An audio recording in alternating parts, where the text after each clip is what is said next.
This week on my book club, I want to talk about Hal Elrod's The Miracle Morning. Now, The Miracle Morning was something that somebody recommended to me about a year ago, and I wish I could display the physical copy to you, but I can't because I didn't actually read it. I listened to it. I listened to an audiobook, and it is absolutely fantastic. Highly recommended from me. Hal Elrod in this book talks about how important it is to get up in the morning and to be productive and to be inspired right away, because that sets the standard for you for the rest of the day. Now let's paint a picture here. Most people, what they do is they'll get up and they'll kind of check their Facebook, and they'll read people kind of complaining, Democrats, Republicans, this versus that, you're an idiot, everybody else is a sheep, whatever. Or most people will get up and they'll eat breakfast and they'll start watching TV. Now that does not set a standard for you to be inspired or productive for the rest of the day. If anything, it sets a standard for you to be unproductive and kind of depressed and miserable. So in The Miracle Morning, Hal Elrod talks about getting up and doing what he calls savers. Now that's an acronym, and savers represents a number of things. So savers, S represents silence, A, affirmations, V, visualization, E, exercise,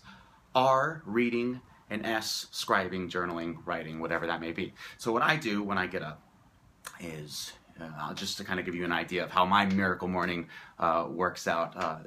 Savers. So I'll get up and I do these in any number of order. I don't necessarily do them in this order. So savers. S, silence. So what I'll do is I'll try to meditate once a morning, about 10 minutes. This is about a 2 to 3 time a week thing for me. I'm trying to get more consistent with meditation every morning. So savers, silence. What can you do to sit in silence for about 10 minutes every morning? Maybe just to sit there in bed and just reflect on yourself. Maybe meditation is your thing, whatever that may be. A, affirmations. Now these may sound silly. There's kind of that Saturday Night Live sketch where I don't remember who, Jack Handy, I think, he goes, I am good enough and people like me, and dang it, and that sounds a bit silly. But what I do for my affirmations is I reflect on my goals, and I write it in my journal. Where do I want to be in life? And these are good because what affirmations does, and I'll repeat them to myself, where do I want to be? Who do I want to become? And what this does is this affects my subconscious mind. And my subconscious mind influences what I do throughout the rest of the day. Okay, so affirmations are hugely important. Visualization, what do I want to get done today? And I'm going to journal this too. What am I going to do today? What am I going to do this week? What are my goals? Every day I remind myself what I'm going to be doing.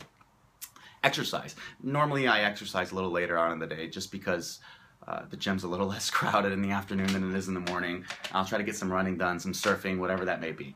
It just depends on the particular morning what I'm doing. Next part of savers is reading.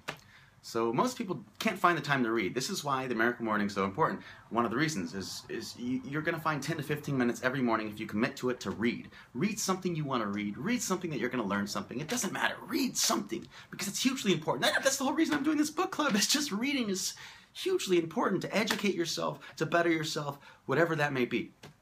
And S, the last thing, is scribing, which I had mentioned. I journal. So if you write down your goals, if you write down what you're going to do, you're 99.9% ahead of the rest of the population. Journaling is hugely important.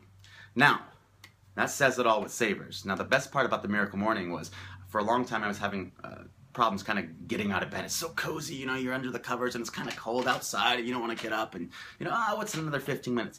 The Miracle Morning taught me how to get out of bed like that. Okay, now there's a number of things that he shows you. Leave the alarm clock on the other side of the room. It forces you to get out of bed, turn off the alarm clock. The best thing that he taught me, Hal Elrod, was to convince yourself before you go to bed that I'm going to pop out of bed as soon as that alarm goes off, and I'm going to feel rested enough. And guess what? That might sound silly, but your mindset directly influences your physiology. I'll get up in the morning and I'll be pumped up to go tackle a day. 4 hours of sleep sometimes, 6 hours, whatever that may be. And I just get pumped up and I'll start my miracle morning. And guess what? I'm inspired. I'm ready to go. I'm doing a miracle morning right now. And I'm feeling pumped on 5 hours of sleep. I'm jacked up to take on the day.